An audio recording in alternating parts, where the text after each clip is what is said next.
आदरणीय मान्यवर, प्रिय सहकारी, आजचा क्षण माझ्यासाठी शब्दात व्यक्त करणे कठीण आहे. 1 ऑगस्ट 1987 रोजी प्रकाशातील सर्वोदय विद्यामंदिर विद्यालयातून सुरू झालेला माझा शिक्षकी प्रवास आज एका भावनिक टप्प्यावर येऊन थांबला आहे.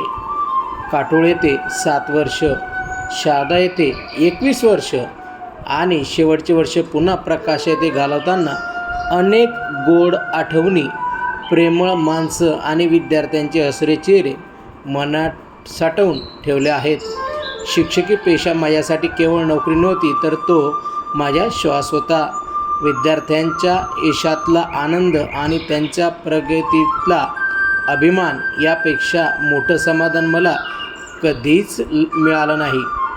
तुमचं प्रेम आणि सहकार्य हीच माझी खरी संपत्ती आहे. आज मी सेवानिवृत्त होत असले तरी शिक्षक म्हणून माझं नातं कधीच संपणार नाही. तुमचा आठवणी कायम माझ्या मनात जपून ठेवेन.